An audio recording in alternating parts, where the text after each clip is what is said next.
직장에서 신앙을 지키는 것. 여기서 한 발 더 나아가서요. 아예 직장을 사역의 현장으로 만드는 새로운 모델이 있다면 어떨까요? 오늘은 넷마을교회 최재현 목사님의 연구를 바탕으로 우리가 일하는 바로 그 일터와 목회가 만나는 아주 혁신적인 이야기를 한번 해보려고 합니다. 자, 먼저 아주 근본적인 질문부터 시작해 볼게요. 우리가 하루 중에 가장 많은 시간을 보내는 곳이 어딜까요? 맞아요. 바로 일터잖아요. 그런데 이 공간에서 신앙 공동체를 만들고 또 영적인 돌봄을 받는다는 거 상상해 보셨나요? 꼭 분리해야만 하는 걸까요? 자, 그럼 이 흥미로운 주제를 한번 제대로 파헤쳐 보겠습니다. 우선 일터 사역이라는 게 도대체 뭔지 개념부터 확실히 잡고요.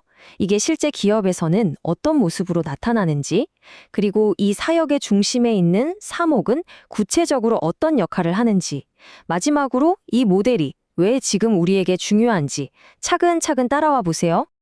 네, 우선 신앙과 일이 만난다는 게 무슨 뜻인지부터 명확히 해야겠죠? 사실 여기에는 생각보다 여러 가지 형태가 있습니다. 가장 쉽게 떠올릴 수 있는 게 바로 일터 예배예요.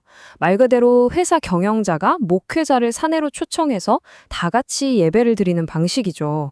여기서 조금 더 발전하면 일터 교회가 되는 겁니다. 이건 외부에서 누가 오는 게 아니라 직원들끼리, 그것도 자발적으로 모여서 예배 공동체를 만들어가는 거예요. 그리고 또 다른 형태가 일터 사역인데요.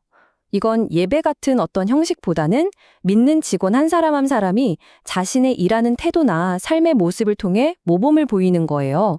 말 그대로 행동으로 보여주는 거죠. 자, 그리고 드디어 오늘 우리가 집중적으로 살펴볼 핵심 개념, 바로 일터 목회입니다.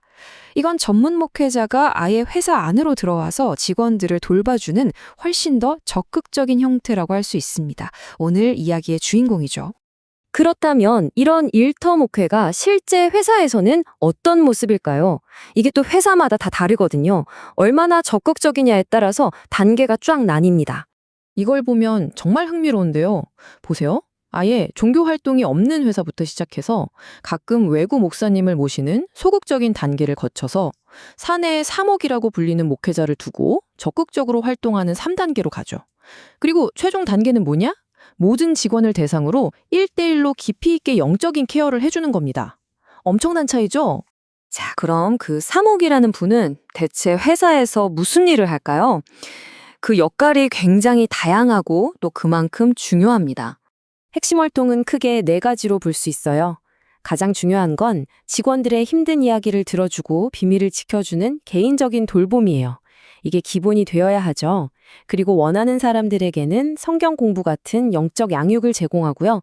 또 부담스럽지 않게 관심 있는 사람에게만 복음을 나누는 전도 활동도 합니다. 마지막으로 회사 전체 분위기가 괜찮을 때만 예배를 인도하는 거죠. 모든 것의 기본은 강요가 아닌 신뢰입니다. 이 표를 보시면 경영자와 사목의 역할이 딱 구분되어 있어요. 아주 명확하죠? 경영자는 전체적인 방향을 잡고 재정적으로 지원하는 리더 역할을 하고요. 사목은 절대로 경영에 간섭하지 않습니다. 오직 영적인 부분만 책임지고 오히려 경영자를 위해 기도하고 상담해주는 파트너가 되는 겁니다. 서로의 영역을 존중하는 거죠. 자, 그럼 이게 왜 그렇게 중요할까요? 왜 이 새로운 모델이 이렇게 주목을 받고 있을까요?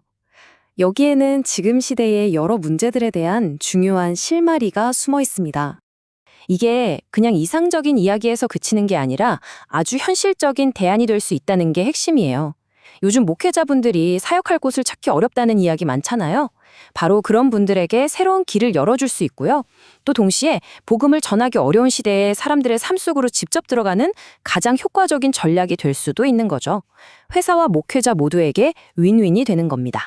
결국 이 모든 것의 궁극적인 비전은 이거예요. 성경적인 경영과 일터 목회가 만날 때 회사가 단순히 돈을 버는 곳을 넘어서 하나님의 나라를 이루는 공간이 될 수 있다는 거죠. 정말 강력한 메시지 아닌가요? 일터가 이렇게 변할 수 있다면 과연 우리 사회의 다른 영역들은 또 어떻게 변화될 수 있을지 한번 생각해 보게 됩니다.